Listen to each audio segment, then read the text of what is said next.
Peace to everyone. What if the very thing you've been taught to fear, doubt, is actually evidence that your faith is growing up? Today, we're talking about the cost of certainty, and why losing it may be the beginning of something far more real. What if your deepest spiritual doubts aren't a sign of failure, but a symptom of transformation?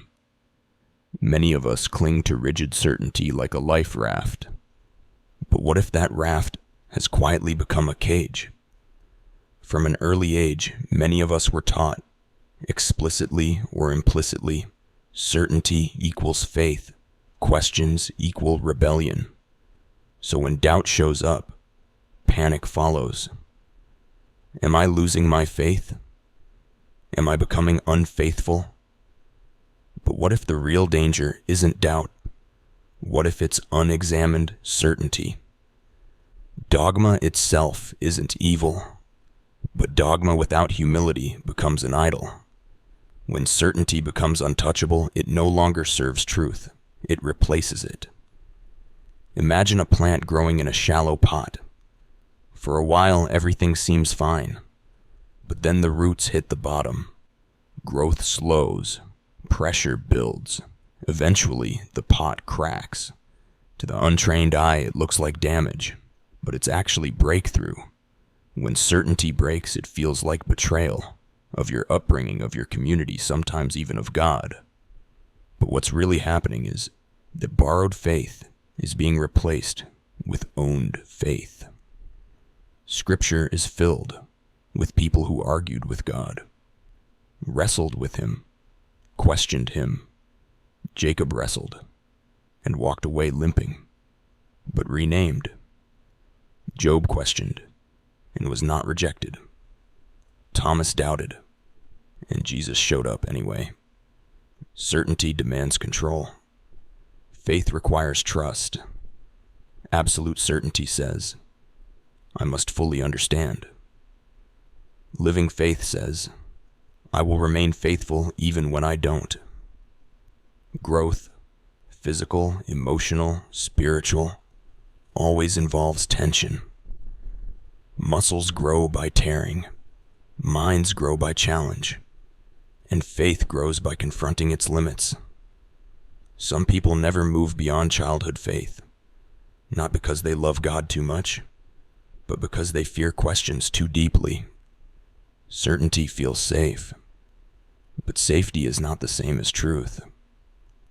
Many people don't fear doubt itself. They fear rejection, losing community, being labeled backslidden or dangerous. If this is you, hear this clearly. You are not broken. You are becoming. Doubt is not the opposite of faith. Apathy is.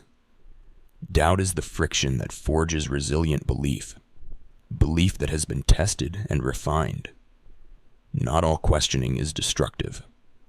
Some questioning is renovation, tearing out what's rotten to save what's real. There is a cost to certainty. It costs curiosity. It costs humility. It costs growth. And sometimes it costs your ability to encounter God freshly. Mature faith doesn't pretend to know everything. It knows where to stand even when answers are incomplete. Jesus didn't offer bullet point certainty. He told stories, asked questions, invited people into mystery. He wasn't building a system. He was forming hearts. Faith that has never been tested is faith that has never been trusted. What survives your doubt is what was always real. You are allowed to pause. You are allowed to ask. You are allowed to not know without losing God. Stop fearing the unknown. Start embracing the tension. Because what feels like loss may be the beginning of something far stronger. Your faith isn't dying.